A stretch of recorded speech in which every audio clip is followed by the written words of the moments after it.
অনেকক্ষণ ধরে ঘুরছিলাম, তাই অফকোর্স খিদে পেয়ে গেছিল, তো চলে গেলাম অলিপাবে।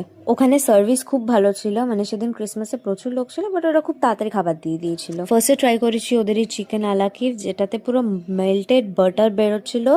টেস্ট ওয়াইজ আমার অ্যাভারেজ লেগেছে, বাট এই প্রেজেন্টেশনটা আমার খুব ভালো লেগেছে। তারপর ছিল চিলি প্রনস, আমি তো অনেক মজা করে খেয়েছি, আর এই দুটো খেয়ে আমার অলরেডি পেট ভরে গেছিল, তাই বাপিকে বললাম মেন কোর্স নেওয়ার দরকার নেই, আমি যেখানেই যাই সেখানেই ব্লু লাগুন খাই, বাট সেদিন আমি চেয়েছিলাম একটু অন্য কিছু খেতে, বাট এটা আনফর্চুনেটলি ব্লু লাগুনের মতনই খেতে ছিল, আমি জানি না কি করে। তারপর এই চিকেন স্টিকটা ছিল, যেটা আমার নর্মাল লেগেছে খেতে, আর কিছু নেওয়া হয়নি সেই দিন। আর ওই দুটো আলাকিভের মধ্যে একটা আলাকিভ আমরা আবার পার্সেল করে নিয়ে গেছি, এতটাই বেশি হয়ে গেছে। বাট যদি অলিভাবকে রিভিউ দিতে হয় তাহলে আমি বলবো যে খুব ভালো ছিল সার্ভিস, আর খাবারও ভালোই ছিল। তারপর আমরা ওখান থেকে বেরোলাম, আর একটা খুব ভালো পানের দোকান ছিল, তো ওখান দিয়ে মা পান খেলো, আর আমরা ক্যাবে করে এই পার্ক স্ট্রিটের সুন্দর ভিউগুলো দেখতে দেখতে বাড়ি চলে আসলাম।